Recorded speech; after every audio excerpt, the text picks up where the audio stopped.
Welcome back to the deep dive, where we take the densest, most challenging research and really try to cut right to the core. Today, we're tackling something profoundly heavy, I think, yet absolutely necessary for true self-understanding. The science behind humanity's dark side. Based on the stack of sources you provided, our mission isn't just to, gawk at famous villains or historic monsters. It feels far more uncomfortable than that. We're here to understand your own thoughts, your proclivities, and maybe the darkness that might be hiding right beneath the surface of the ordinary, functional human being. It's a critical mission, absolutely. But one that requires us, I think, to first set aside the automatic, almost knee-jerk application of the word evil. That term is incredibly slippery, isn't it? To analyze it properly, we've synthesized research across, well, everything from criminology, social psychology, philosophy, law, and even neuroscience. What is truly radical about the core premise of this deep dive is the pushback against that constant labeling and judgment of others. Think about it. We guarantee someone, somewhere in the world, thinks you are evil. Maybe you eat meat, maybe you work in banking, maybe you hold certain political beliefs. Who knows? The question our sources pose is provocative. If everyone labels others as evil, perhaps we are all evil, or perhaps none of us are. We are looking for the shared mechanisms of harmful behavior, not just slapping on labels. Right. And that desire to actually study the dark side often runs headlong into a pretty significant social barrier, what the source calls curiosity shaming. If you show too much interest in the mechanics of a terrible act, someone will invariably imply you must harbor those same desires deep down. If you discuss sexual predators or serial killers, you risk being labeled as morbid or, well, dangerous yourself. Yes, and this mechanism exists, really, to shut down essential discourse and enforce a psychological comfort zone. It's natural, I suppose. Psychologists call it othering. We create this safe, vast, kind of insurmountable distance between us, the functional good citizens, and them, the baddies, who are inherently different, maybe biologically broken or socially alien. But maintaining that distinction is not only, I'd argue, fundamentally incorrect for true human understanding, it prevents us from exploring the really unsettling similarities between those who commit heinous acts and ourselves. We need to look past the spectacle of crime and focus on the common human denominator, however uncomfortable that might be. Okay, let's unpack this idea of similarity, maybe starting right at the foundation. The human mind, specifically how unreliable our memories can be, even when tied to the most serious crimes. The work covered in our sources on memory hacking, this ability to temporarily make people believe they committed a crime they didn't, it highlights the disturbing malleability of, even our sense of criminality. What's truly fascinating here is not just that we can implant false memories in a lab setting, which is already pretty wild. It's how profoundly memory can drift from reality in the real world, affecting, capital offenses. Consider the compelling anecdote of the university lecturer cited in the sources, a man with absolutely no prior criminal history who was incarcerated for the brutal stabbing of his elderly father, I think it was 50 times. While in prison, reflecting on his life, he wrote a letter explaining that he came to realize he had committed the murder while acting on a false memory. Wow. That detail is chilling. It's not just the crime itself, but the idea that his reality fractured so severely, leading to such an irreversible act. We often assume, don't we, that an act of extreme violence must be accompanied by a clear, calculated motive or, a complete psychotic break. Exactly. Yet the implication here is that our recollection of events, and thus our justification for truly dark actions, can be deeply compromised by factors we barely even understand. The judicial system relies so heavily on the veracity of memory, right? But research consistently shows just how fragile our internal narratives are. If the mind can generate the belief in a crime that didn't happen, imagine the power of the mind to justify a crime that did happen, even if the memory of the circumstances is totally distorted. And this brings us back to that psychological mechanism of othering you mentioned. We write off these extreme offenders as purely evil or monsters. It's easier. But your sources remind us that even the most heinous convicts, like the man who murdered his father based on a false memory, spend the vast majority of their time doing normal human stuff. They eat, sleep, they love, they cry. They are human beings who, perhaps on one terrible day, allowed a distorted reality or a temporary rage to manifest in an act we label as evil. That humanizing perspective is the absolute key, I think, to moving beyond the simplistic bad apple myth. If they're just like us most of the time, the difference really lies in those crucial moments of action and, perhaps more importantly, inhibition. But let's engage with a more extreme thought experiment, one that forces us to confront whether we believe these violent tendencies are inherent or developed. Okay. The ultimate thought experiment in moral philosophy, right? If you could go back in time, would you kill baby Hitler? It's highly provocative, yeah. Because the answer, whatever it is, reveals your fundamental belief system regarding human nature. If you say yes, you likely believe in strong predisposition, that evil can be sort of baked right into someone's DNA, making their terrible adulthood inevitable regardless of context. This suggests a belief in a biological, almost inherited form of evil. And if you say no, what does that imply? Well, if you say no, you probably favor environment and upbringing, that the future perpetrator requires a specific social, political, maybe cultural climate to bloom into a monster. Or perhaps you just possess a strong ethical reluctance against killing infants, regardless of their future, which is perfectly understandable. But regardless of your answer, the evidence we use to base that decision is always incomplete, isn't it? We have to ask the historical question. Was Hitler inherently mad, inherently bad, or maybe both? Historically, analysts really struggled with this because they were analyzing the ultimate outlier, right? Walter Langer's 1944 psychological profile described Hitler as neurotic and bordering on schizophrenia. He made some verifiable predictions, like his tendency towards suicide when facing defeat, but also some highly sensational and, frankly, unverifiable claims, like coprophagic tendencies. Yes, those were quite something. Later, Fritz Redlich's 1998 pathography confirmed that Hitler displayed many textbook psychiatric symptoms. Paranoia, severe narcissism, anxiety, hypochondria, enough to fill a diagnostic manual, really? However, and this is crucial, Redlich came to a powerful conclusion. He stated that Hitler's personality largely functioned more than adequately and, crucially, that he knew what he was doing and he chose to do it with pride and enthusiasm. That conclusion is vital, isn't it? It shifts the responsibilities squarely from pathology back to choice. Precisely. Redlich further critiqued the idea that Hitler had a particularly abusive or troublesome upbringing, noting he was actually quite a sexually shy child who didn't seem to like torturing animals, contrary to some myths. The overall critique stressed that assuming all perpetrators are automatically mentally ill is dangerous. Firstly, it removes personal responsibility, and perhaps more harmfully, it severely stigmatizes the millions of people living functional lives with various mental health conditions. It's a damaging shortcut. Okay, so if we can't just label the perpetrator as automatically mad, we need some kind of functional, maybe physiological mechanism for horrible acts that can apply even to someone who appears terrifyingly normal, as Arndt put it. That leads us to what Ryman and Zimbardo proposed as a neuroscience of human evil, focusing on two core social processes that enable horrible acts: de-individuation and dehumanization.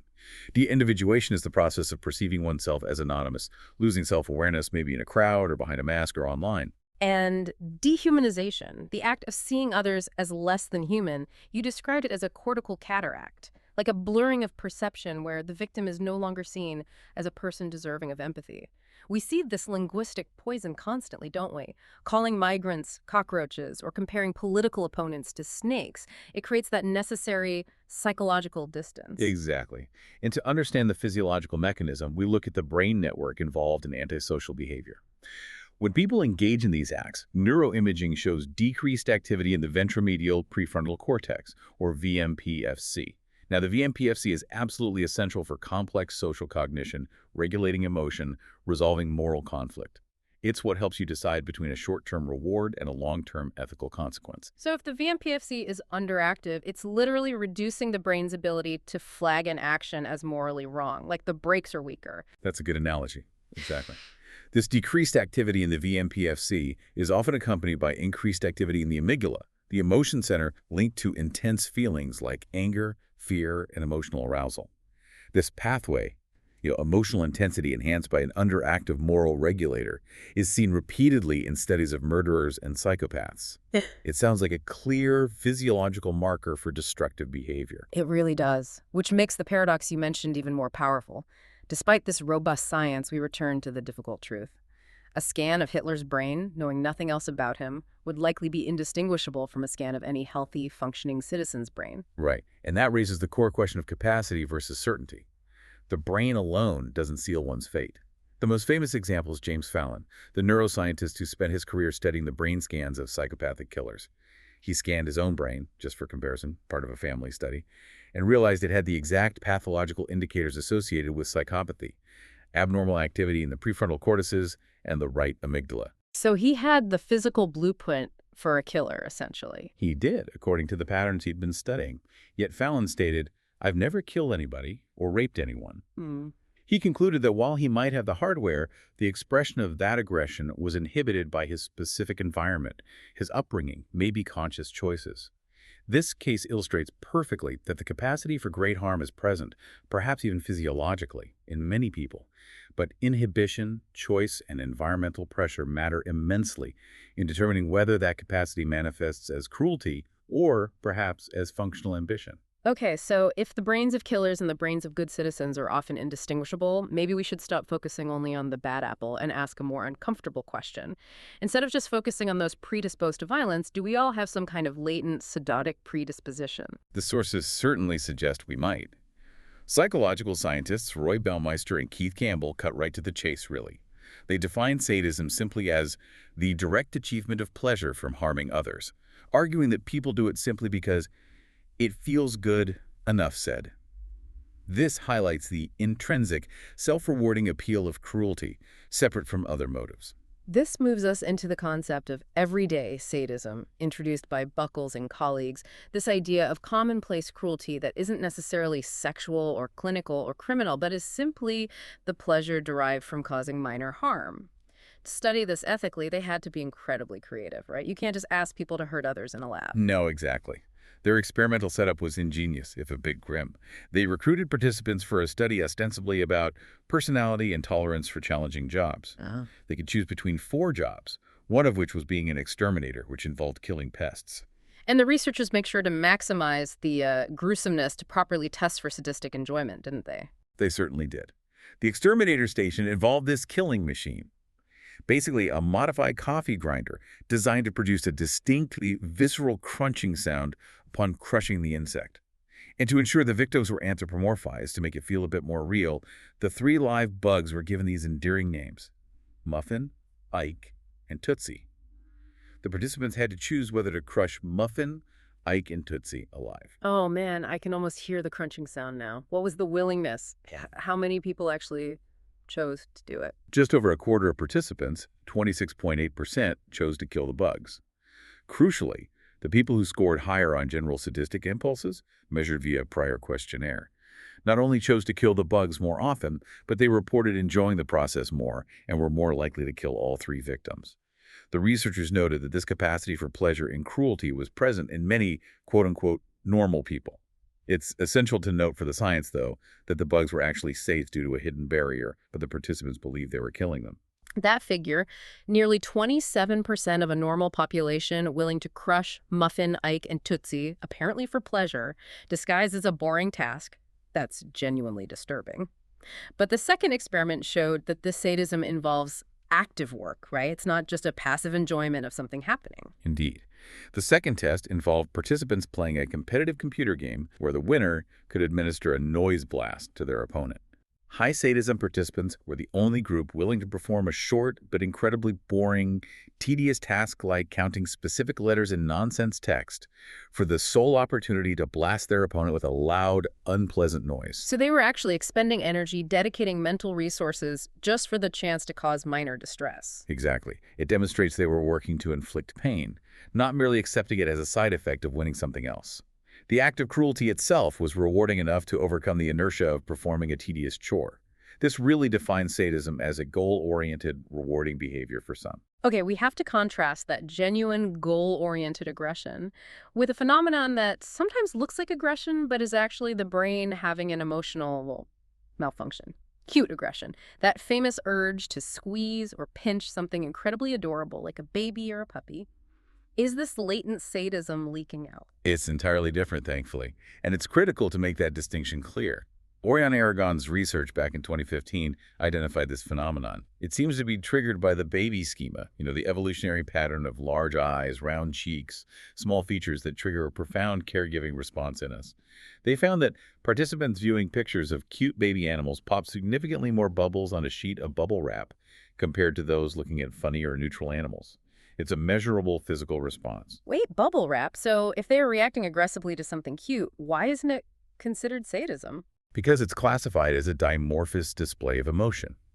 The brain is essentially counteracting an overwhelming flood of positive, caregiving emotion, joy, tenderness, with a conflicting emotion, aggression in this case, to prevent emotional overload. It's like the brain is trying to keep the system from short-circuiting. It's like weeping intensely when you're overwhelmingly happy, or maybe laughing nervously during a really tense situation. It's about regulation. So the brain finds excessive joy harmful. Why the need to regulate that positive burst with aggression? That seems counterintuitive. Well, the theory is that if we become too paralyzed by the intensity of the positive emotion, we might fail to act appropriately. The baby needs to be cared for, fed, or protected, not just endlessly admired in a state of emotional overwhelm. That aggressive urge, the simulated pinch or squeeze, is thought to be the brain's way of returning emotional equilibrium so that functional caregiving can resume. It's an internal regulation mechanism, not a desire to actually inflict pain. Okay, that contextual clarity is really important. Let's formalize what actual intentional aggression is then by using Richardson and Barron's 1994 definition. What are the criteria? Right. To qualify as aggression, it must meet 4 specific criteria. First, it must be behavior, not just a hostile thought or feeling.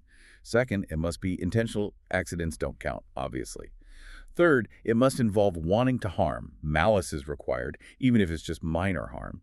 And fourth, it must be directed towards a living being. So, throwing a chair in frustration is destructive behavior. Throwing it at a friend, well, that's aggression. Okay, if aggression requires such high intentionality and malice, why is aggression towards loved ones so profoundly common? We ostensibly care about them the most. That's a paradox, isn't it? But it's highly common, precisely because loved ones are always accessible, they stir the strongest emotions in us, and we are most dependent on them for stability and self-worth. When those dependencies are threatened, or those strong emotions like anger or jealousy are triggered, the resulting aggression is often magnified. Motivations can range from anger and retaliation for perceived emotional injury to jealousy, stress, and sometimes most simply, sheer exhaustion. And speaking of exhaustion and low resources, we absolutely cannot overlook one factor that is almost entirely controllable but significantly impacts aggression: the hangry factor. Being hungry makes you angry. You mean low blood sugar? Yes, the science absolutely backs this up. Yeah. Roy Bushman's 2014 study on married couples was fascinating. They found that self-control, the ability to inhibit aggressive impulses, requires glucose. Our brain needs fuel for that.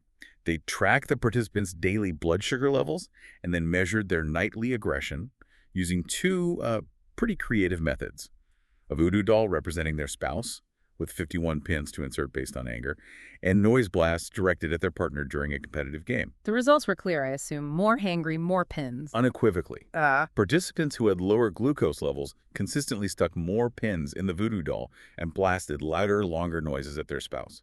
The conclusion is pretty direct. Poor self-regulation due to low glucose equals poor emotional self-control, which leads directly to increased aggression, even towards loved ones. The actionable takeaway is incredibly clear and practical then. Eat a snack before you start a fight with your partner. Make sure you're actually angry, not just physiologically depleted and cranky. It's good advice. Beyond the physiological triggers, though, we need to recognize the 3 main styles of aggression. We often think only of direct confrontation. Right. Direct aggression is the obvious one. Face-to-face confrontation, the fight, the argument, shouting. Then there is indirect aggression, which is less obvious, maybe more insidious. It's attempting to hurt someone through an object or a third party, like spreading rumors, malicious gossip, damaging their reputation, or even their possessions. Okay, and the third type? Passive aggression. And this is by far the most common in everyday interpersonal relationships. Hurting someone by not doing something, by non-response or inaction. Why is that the default for so many people? Because it involves inaction that is harmful, but it's easily deniable. Things like the silent treatment, deliberately failing to return calls, showing up late to sabotage an event, or committing weaponized incompetence, making mistakes that appear accidental but intentionally frustrate the target. Yeah. It's devastating to relationships and well-being, but the perpetrator can easily deny it. When confronted about the harm caused, they can simply say, "What? I didn't do anything." Aggression through inaction feels self-absolving, making it a highly protected and therefore common form of cruelty. Okay, this normalization of aggression and the capacity for cruelty in the average person leads us pretty naturally to a cluster of traits that make some people consistently more likely to manifest harm, manipulation, and sadism. This is the dark tetrad. And what's essential here, as you mentioned, is that these traits exist primarily in the subclinical range. That distinction is paramount, yes. These are not usually traits severe enough for a clinical diagnosis that requires institutionalization or major intervention. They're defined by Delroy Paulus as characteristics that allow individuals to get along and often flourish in competitive society, which is, frankly, disturbing. The dark tetrad traits are viewed as continuums, not binary cutoffs. It's not like you either have it or you don't. We all possess some degree of them. Those who scored high are simply more likely to engage in socially aversive behavior more often or more intensely. And those 4 socially aversive traits are, remind us again. Psychopathy, narcissism, Machiavellianism, and sadism. Sadism was added to the original dark triad specifically because of the research, like those bug-crushing studies we discussed, which showed that seeking pleasure from cruelty was a distinct, measurable personality trait. It wasn't just a byproduct of the others. Okay, let's define them in a bit more detail, starting with psychopathy. Historically called moral insanity, right? And perhaps the most infamous. Yes, psychopathy is defined by a constellation of traits: superficial charm, pathological lying, impulsivity, egocentricity. But most importantly, a profound lack of empathy and remorse. This lack of empathy is the functional core. Neuroimaging evidence supports this, showing abnormal brain activity in the prefrontal cortices, and the right amygdala area is crucial for processing others' emotions. The psychopath is functionally disabled in relating to suffering. As one source puts it, empathy, quote, really gets in the way of hurting people or exploiting them. The psychopath doesn't suffer much from cognitive dissonance because they simply cannot internalize the victim's pain in the first place. Okay. Moving to narcissism, which involves an inflated view of the self, grandiosity. Narcissism involves that grandiosity, yes, vanity, self-focus, and a deep-seated belief that one is special and superior, demanding constant admiration. Unlike psychopathy, narcissists can often feel pain and shame, especially when their ego is threatened. But they typically deal with it by externalizing blame, finding scapegoats, and maintaining an outward shell of perfection and superiority. Then we have Machiavellianism, the least known trait, you said. You mentioned it's strategic and functional. How does that work? Absolutely. Named after Niccolo Machiavelli, the Renaissance philosopher who advised rulers on maintaining power, this trait is characterized by a duplicitous interpersonal style, a cynical disregard for morality, and a focus purely on self-interest and calculated personal gain. The operative phrase guiding the Machiavellian is indeed, the ends justify the means. It's not primarily about emotional superiority like narcissism or lack of empathy like psychopathy. It's about ruthlessly efficient long-term manipulation and strategy. They simply view social interactions as a cost-benefit calculation. And sadism, which we've covered, is the pleasure derived directly from harm. Okay, when you look at those 4 traits, high-functioning, calculated, unemotional, self-focused, it's unsettling to realize that people high on these traits often aren't marginalized at all. They can actually flourish. That leads directly to the concept known as the good side of your bad side. These characteristics, when leveraged correctly, can confer massive advantages in modern competitive environments. James Fallon, the researcher with the psychopathic brain scan, explicitly claims his lack of fear and his ambition, divorced from worrying about emotional consequences for others, makes him more successful professionally. He sees it as an asset. And Machiavellianism seems almost tailor-made for corporate success, doesn't it? It really does. The willingness to do whatever it takes, to see colleagues as merely obstacles or tools, to network strategically, and to pursue power without the drag of moral qualms. It allows Machiavellians to thrive, often climbing the ladder in executive or highly competitive corporate settings.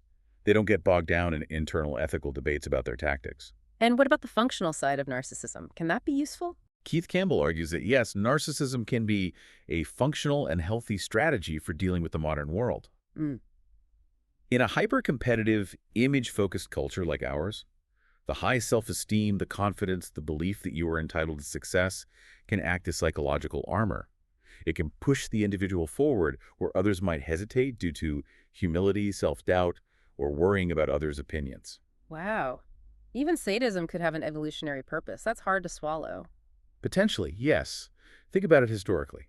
When survival necessitated violence, whether killing animals for food, defending territory against human rivals, or even warfare, empathy would have actively interfered with the necessary action.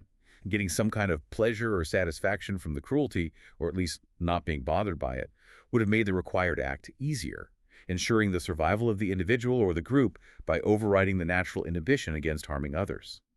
It's sobering to realize that the same proclivities we label as dark can be highly functional, even advantageous in a cutthroat society or a harsh environment. Okay, our discussion now needs to shift focus, I think.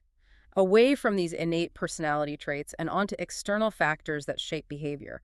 We need to transition from who we are, potentially, to what we do in certain situations. And it seems like nothing warps our relationship with morality quite like money. Money acts as a profound buffer, what some call the magnitude gap between the harm we might be causing and the ethical dilemma we actually perceive.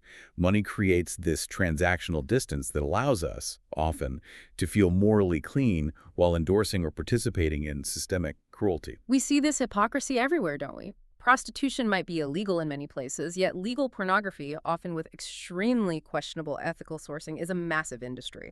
We object to child labor in the abstract, yet we readily endorse cheap consumer goods because we are shielded from seeing the suffering firsthand.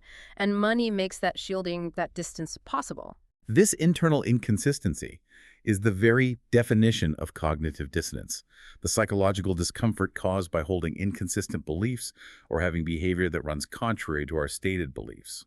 Leon Festinger explored this brilliantly in his classic 1959 experiment, the famous spool and peg turning study. Right. The task was designed to be incredibly boring, tedious, and meaningless. But the participants were then asked to lie to the next person waiting, telling them the task was actually fun and engaging. Exactly. The twist was the compensation. Participants who were paid a generous $20, which was a lot back then, to lie, could easily justify the lie because of the large financial incentive. Okay, I lied, but I did it for 20 bucks. No real dissonance. But participants paid only $1 experience intense cognitive dissonance. They couldn't undo the lie they told, and they couldn't easily justify lying and compromising their self-image for such a measly dollar. So to alleviate that uncomfortable dissonance, they engaged in self-persuasion. They changed their own minds. Precisely. They changed their belief to match their behavior. You know what? It must have actually been kind of enjoyable after all. Surely I didn't lie and risk my self-perception for just $1. Yeah. Money, in this case, the difference between $20 and $1, changes the entire psychological process of dealing with a moral compromise. It's a profound illustration of how the mind will twist reality to protect itself from feeling cheap or dishonest. And this principle applies directly, almost terrifyingly, to what Roy Baumeister termed instrumental evil in business acts done purely for financial gain, where morality is just another variable in the equation. The Ford Pinto case in the 1970s is often cited as the ultimate horrifying example of this calculated cruelty. It really is. Ford knew the car's fuel tank design meant that even moderate rear-end collisions often resulted in catastrophic, fatal explosions. They knew this from crash tests. They performed a detailed internal cost-benefit analysis.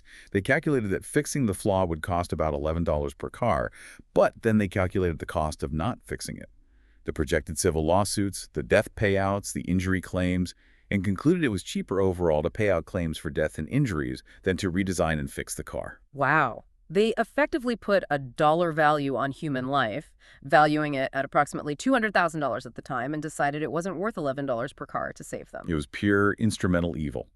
A cold calculation of profit over human life, leading to an estimated 27 to maybe even 180 deaths, depending on the source. The company's actions reduced a complex moral issue, the sanctity of human life, to a simple monetary term on a spreadsheet, which is the perfect storm for dehumanization and ethical blindness. And nowhere is the link between money and dehumanization more stark, perhaps, than in the grim reality of modern slavery. Kevin Bale's research is absolutely crucial here.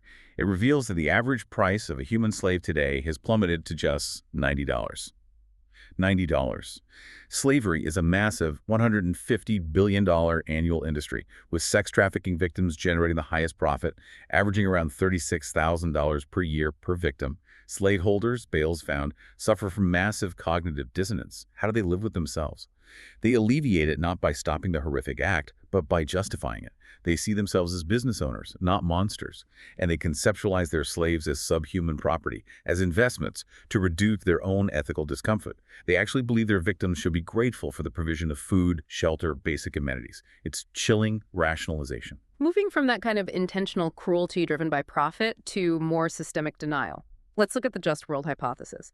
This is the belief coined by Lerner that people generally get what they deserve in life, right? The world is fundamentally fair. This hypothesis is a crucial psychological defense mechanism for many of us. If people generally get what they deserve, then we feel more in control of our own destiny. We believe that if we behave properly, work hard, follow the rules, then bad things won't happen to us. It provides a sense of order and predictability. The devastating consequence, however, is that it leads directly to blaming victims, whether they are victims of rape, poverty, disease, or, as we just discussed, modern slavery. They must have done something to deserve it. It feels psychologically safer, doesn't it, to believe the victim deserved it, that poverty couldn't possibly happen to us if we're good people, than to accept the terrifying existential chaos that bad things happen randomly, even to perfectly good people. Exactly. Blaming the victim is a defense mechanism against facing chaos and our own vulnerability. But often, our willingness to inflict harm isn't even driven by this kind of rationalization or by malice or even profit. Sometimes it's driven by simple compliance with an authority figure. This is where the famous or infamous Milgram experiments return to the forefront. That stunning demonstration of humans' seemingly boundless obedience to authority. Precisely. Participants administered what they believed were severe, potentially even lethal electrical shocks to a victim, an actor, of course, simply because the experimenter, the authority figure in the lab coat, calmly instructed them to continue for the sake of the experiment. And the participants' reactions were not sadistic. They were often heartbreakingly human. They displayed nervous laughter, acute stress, sweating, trembling. Many took pains afterwards to deny that they enjoyed shocking the victim, confirming the laughter was a stress response to the immense internal conflict they felt. What's new and highly relevant here is the neuroscience that has emerged from replications or similar studies. Right. Patrick Haggard's team found something remarkable. When people were obeying orders to administer harm, in this case financial penalties or mild shocks, they genuinely felt a lessened sense of responsibility for their actions. It wasn't just a post hoc excuse. Their brain activity suggested an experiential distance from the outcome. The brain essentially registers the action as belonging more to the authority giving the order, not the individual actually performing it. This mechanism connects directly to Hannah Arendt's famous concept, the banality of evil, which she derived from her reporting on the trial of Adolf Eichmann, one of the primary organizers of the Holocaust. Yes. Eichmann was portrayed by the prosecution as this sadistic, Jew-hating monster. But Arendt found him to be terribly and terrifyingly normal. He wasn't fueled by foaming at the mouth hatred or ideological passion in the courtroom. He was focused on bureaucratic logistics, maximizing efficiency, optimizing train timetables, reducing travel costs for deportations.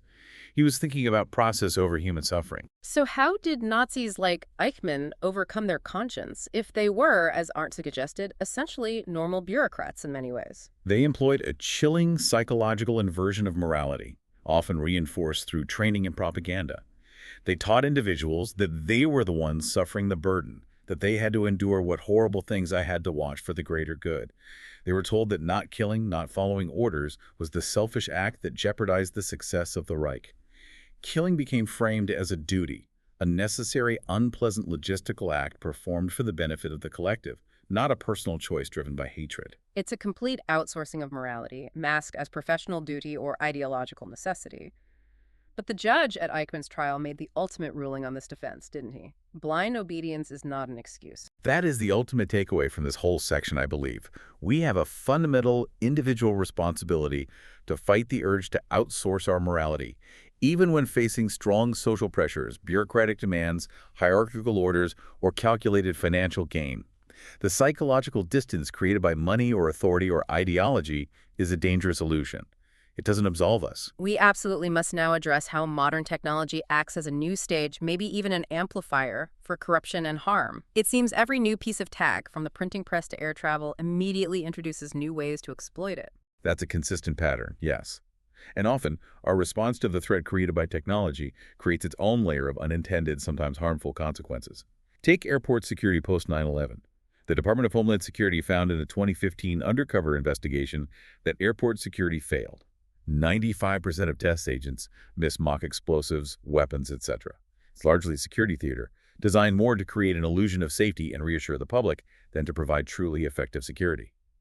Yet, that fear generated by the attacks, combined with the inconvenience of the new security measures, had measurable, lethal consequences elsewhere. You mean the increased traffic fatalities because people chose driving over flying? Exactly. Researchers like Garrick Blaylock calculated that travelers who chose cars over planes due to fear, inconvenience, or security hassles resulted in approximately 327 extra driving deaths per month in the months immediately following 9/11. Our reaction to the perceived threat, the creation of this massive security theater, arguably caused statistically more harm through displaced risk than the original attacks prompted changes against. Wow. Okay, when we talk about technology and harm today, we inevitably talk about artificial evil, especially with the rapid evolution of AI. The case of Microsoft's chatbot, Kay, is highly instructive on this topic and really highlights the complexities. Tay was designed to learn conversationally from user interaction on Twitter, but within 24 hours of release, it had learned deeply racist, misogynistic, and inflammatory rhetoric directly from anonymous users online. Hitler was right, I hate the Jews, was one infamous tweet, and had to be immediately shut down by Microsoft. The public reaction was fascinatingly split. How so? What were the different takes? Some saw Tay as a victim, a sort of digital innocent corrupted by the dark, manipulative side of humanity online. Others saw Tay as a monstrous autonomous threat, confirming dystopian fears about AI becoming inherently evil or uncontrollable. Neff and Nagy called this phenomenon symbiotic agency. Because AI is often a black box, we don't fully understand its internal thought processes. We project humanity, intentions, and desires onto it. This leads to profound confusion about agency and accountability. Who is responsible when the bot says something horrible? And this projection makes us miss the actual mechanism, perhaps. That the AI is simply compounding and magnifying existing human biases fed into it. Precisely. AI doesn't invent evil. It learns and replicates the patterns it's exposed to, often amplifying them due to the scale and speed of its operation. This led researchers like Salge and Berente to propose a basic legal framework for bot ethics, stating that bots should adhere to at least three core principles. 1, they must not break the law. 2, they must not be maliciously deceptive, no harmful deepfakes, for instance. And 3, they must not violate strong social norms in ways that cause more harm than good. But enforcing this online, well, the conditions for crime are simply perfect. Criminology has a framework for understanding this digital vulnerability, right? CyberAt, or routine activity theory applied to cyberspace. That's right. Routine activity theory traditionally requires three ingredients for a crime to occur in the physical world: motivated offenders, suitable targets, and the absence of a capable guardian, like police or security. Cyberspace is abundant in all three. You have billions of suitable targets, users, data, systems, accessible from anywhere. You certainly have motivated offenders, and there's often a minimal, capable guardian presence, a widespread perception that nobody is reliably in charge or able to effectively police the entire space. So the environment itself enables the harm, almost structurally. That's the key insight. The unique, deterritorialized, dematerialized, and disembodied environment of cyberspace enables easier and more profound dehumanization of victims. When you don't see the person, when the interaction is reduced to data points, usernames, and pixels, the moral filter, that inhibition against causing harm, is severely lowered. This leads to profound psychological harm, often disproportionate to the physical act. We see this in everything from WannaCry ransomware attacks crippling hospitals to devastating identity theft and the cruelty of online harassment and revenge porn. The sources indicate victims of serious cybercrime often describe it as causing more psychological harm and deprivation than any other crime committed against a person. That's a powerful statement. It is. Yet we rarely label the perpetrators of WannaCry as purely evil. We tend to call them exploitative, greedy, or maybe state-sponsored actors. And sometimes we engage in victim blaming, criticizing those who failed to update their software or use weak passwords. It's that same psychological defense mechanism, the just world hypothesis, at work again, protecting us from the chaos of anonymous digital malice by subtly blaming the victim. Finally, we have to look at trolling, that specific brand of contextual cruelty that often defines the worst of online discourse. We tend to want to divide the internet into trolls and not trolls, implying it's a fixed personality trait like the dark tetrad. But the research strongly suggests otherwise. Trolling appears to be highly context-dependent, much more so than we might think. Studies consistently show that perceived anonymity, particularly visual anonymity, not seeing faces, which enhances de-individuation, is a key predictor. When we feel anonymous, our social inhibitions drop significantly, and we become far more likely to conform to the immediate group behavior, even if that behavior is aggressive or cruel. The study using the difficult word puzzle to induce a negative mood first, that seems like the prime example of context potentially overruling personality. It really is. Participants who were first put into a negative mood by the frustrating task, and were then exposed to existing negative troll-like comments from other simulated users, were twice as likely to post troll comments themselves. The rate jumped to something like 68%. The mechanism appears to be social contagion and normalization. If others around you, even anonymously online, are acting like assholes, that behavior starts to seem like the perceived appropriate or normal thing to do in that specific context. This drastically reduces your own self-inhibition against acting that way too. The conclusion is pretty sobering. Context matters, maybe more than stable characteristics for this kind of behavior. Given the right conditions, anonymity, a low mood, and negative social cues, pretty much anyone can become an annoying internet troll. Hashtag outro interday. Wow. Okay, we've completed a really significant journey today, I feel. We moved from discussing the rare extremes like serial killers, such as Jeffrey Dahmer, who was actually found legally sane but profoundly lonely, apparently seeking to create sex zombies so his victims wouldn't leave him, all the way to the dark proclivities that, the research suggests, we all share to some degree, like everyday sadism, our shocking compliance to authority, and the ubiquity of passive aggression.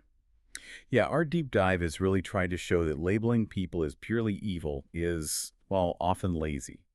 It's a word that distracts us from the infinitely more complex and frankly more relevant psychological and social forces at play. Things like the pursuit of financial gain, the immense pressure of groupthink, the shield of technological anonymity, and that frightening willingness we seem to have to outsource our morality to figures of authority or bureaucratic systems.